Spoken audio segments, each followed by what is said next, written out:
Bonjour à tous et à toutes et bienvenue pour ce premier cours qui va concerner des petites situations de dénombrement. Donc c'est quoi un dénombrement? Un dénombrement, c'est un comptage. Prenons un exemple concret, par exemple cette première situation où on va compter quoi? On va compter le nombre de chaises qui vont être nécessaires en fonction du nombre de tables. Donc ça doit à chaque fois respecter cette disposition. Donc ici par exemple, on voit qu'on a 2 tables et combien de chaises il y a en tout? Si on fait le compte, il y en a 6 ici, 6 ici, ça fait déjà 12, 13, 14. Donc on peut indiquer qu'il y a 14 chaises. Maintenant la question c'est combien de chaises est-ce qu'il faut pour une table, 3 tables, 4 tables, 5 tables, 100 tables et ainsi de suite. Pour cela, on va chipoter un petit peu avec toutes ces tables et donc par exemple prenons la première situation pour une table. Si j'ai une table, il faudra quoi? Il faudra 3 chaises au-dessus. Hop, on va les prendre ici. Donc, hop, 1, 2, 3 chaises au-dessus. Et il faut 3 chaises en dessous. Plus une chaise à gauche et une chaise à droite. Donc au total, quand on fait le compte, on voit quoi?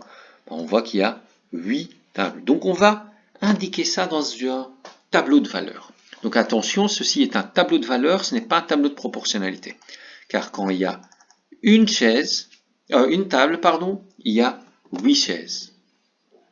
Maintenant, on se demande, il faut combien de chaises pour 3 tables? Donc vous voyez déjà là, j'ai fait x2, là je ne fais pas x2. D'accord? Donc ce n'est pas un tableau de proportionnalité. On revient ici à notre situation et donc je vais placer maintenant 3 tables. Donc je sais qu'il faut une chaise à gauche et à droite. Voilà, ça c'est fait.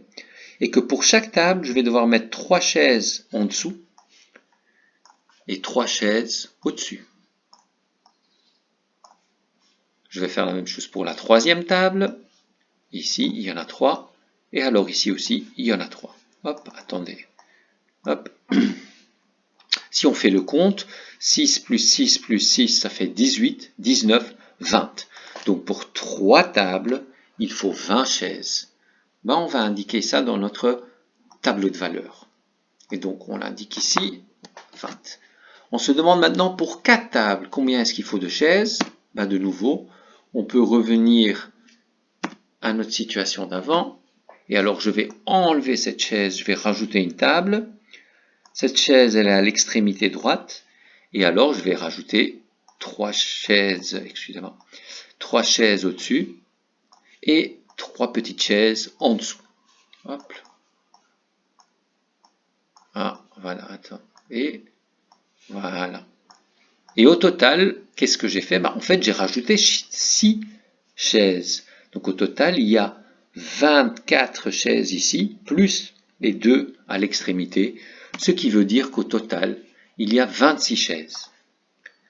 Déjà, on constate que à chaque fois qu'on rajoute une table, on rajoute 6 chaises. Ce qui veut dire quoi? Ce qui veut dire, si on observe l'entièreté de la situation, que autour de chaque table, il y a 6 chaises, 3 en haut et 3 en dessous, et il faut rajouter 2 chaises à gauche et à droite. Donc une à gauche et une à droite. Si maintenant je veux savoir combien il va y en avoir pour 5, je rajoute 6 chaises. Pour 5 tables, je rajoute 6. Et donc j'arrive à 32. Ok. Mais vous voyez que maintenant dans mon tableau de valeurs, je passe directement de 5 à 10.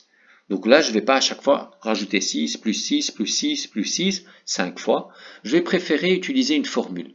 Et pour trouver cette formule, on va transformer ce qu'on a noté ici en français en langage algébrique.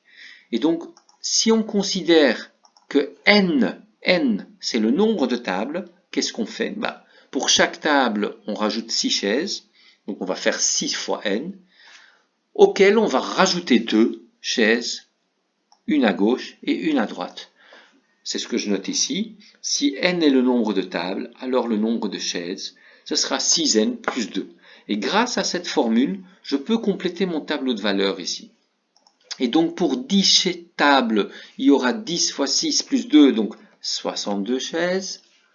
Pour 15 tables, je fais 6 fois 15, 90, plus 2, 92 chaises. La même chose pour 20, 6 fois 20, 120, plus 2, 122 chaises. Et alors, dans la dernière colonne, je vais indiquer ma formule.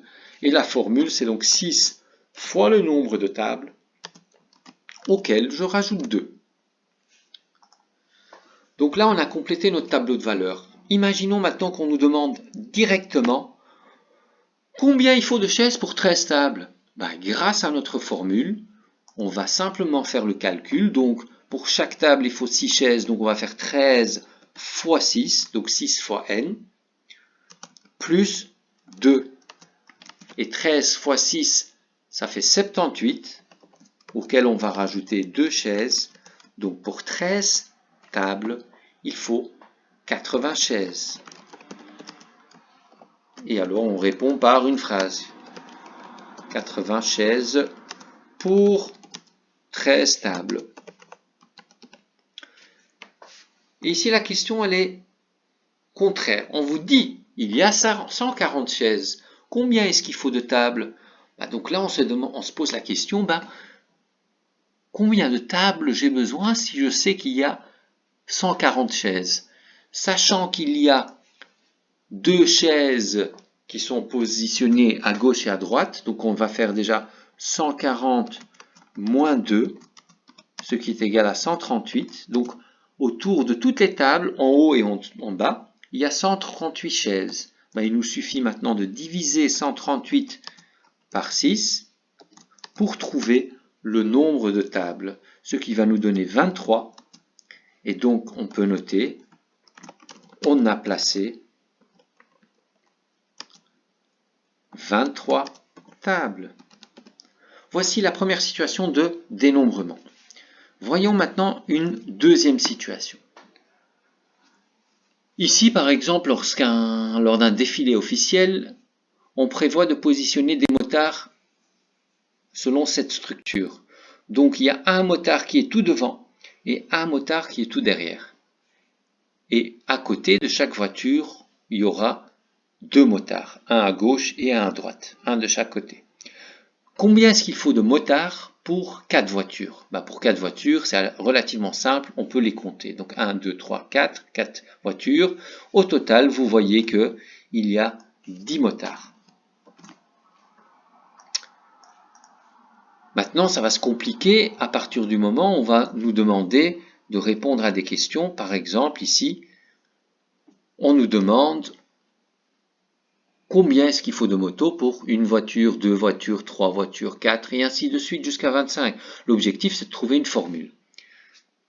On va faire comme tout à l'heure, on va utiliser des représentations de voitures et de motos. Donc je prends ma première voiture, il faut une moto devant, une moto derrière, et une moto à gauche, et une moto à droite. Donc je vois déjà qu'il y a 4 motos. Donc je peux compléter mon tableau ici, et noter que pour une voiture, il y a 4 motos. Voyons maintenant quand il y a 2 voitures.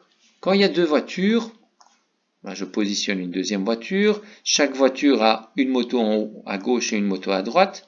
Et il y a bien sûr une moto qui ferme aussi le défilé ici, l'escorte. Donc au total, il y a combien de motards? Si on fait le compte, on voit qu'il y en a 6. Donc on peut compléter dans notre tableau pour 2. Il y en a 6. On voit déjà qu'il y a une certaine régularité.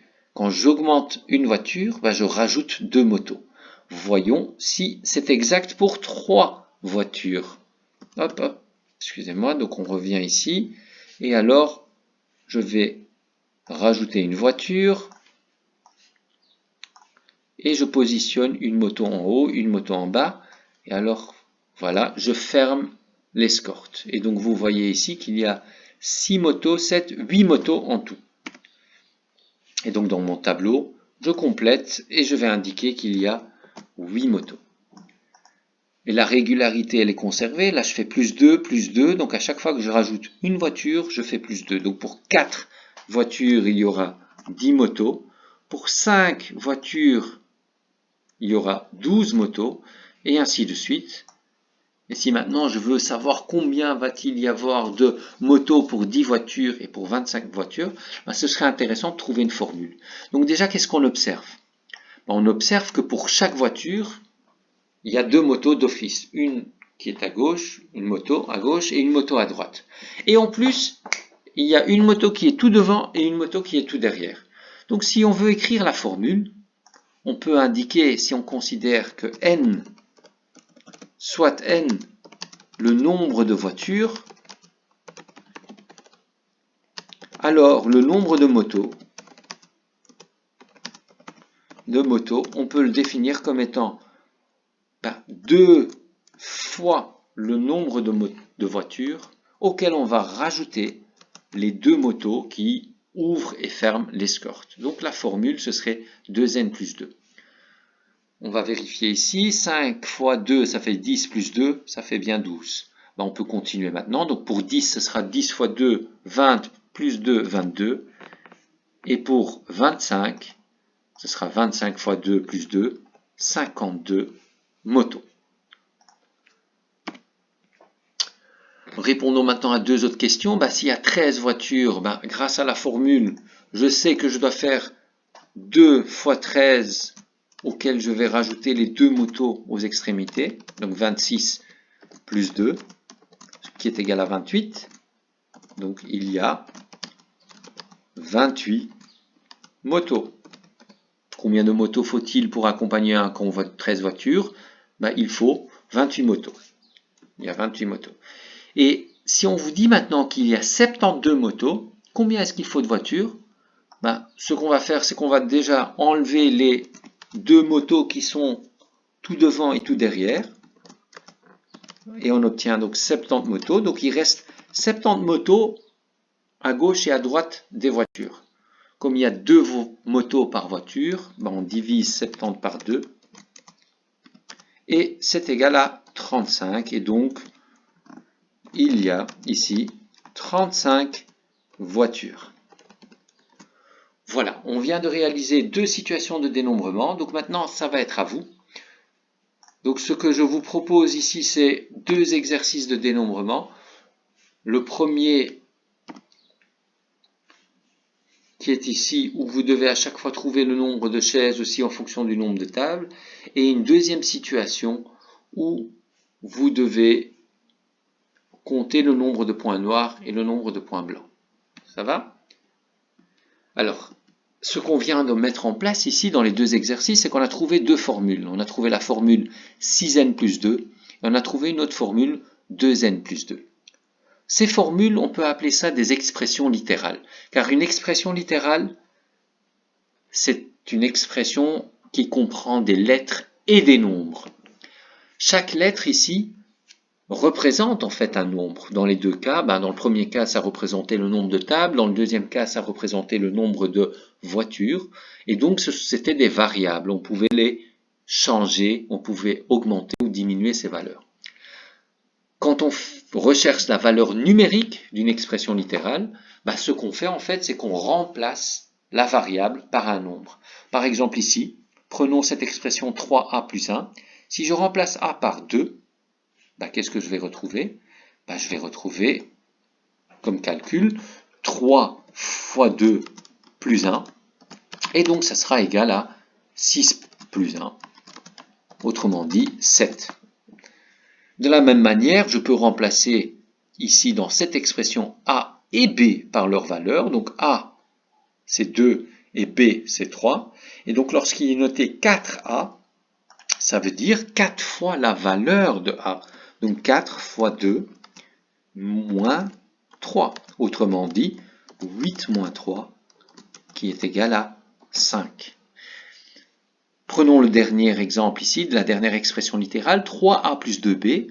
Ce qu'on doit faire, c'est qu'on doit remplacer a et b par leurs valeurs respectives. Donc on doit faire 3 fois 2, auquel on rajoute 2 fois la valeur de b, autrement dit 2 fois 3.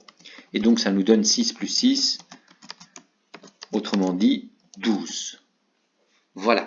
Donc je vous invite aussi à refaire la même chose ici pour cette dernière colonne. Sur ce, je termine ma vidéo. Donc voici les exercices que vous avez reçus aussi par mail.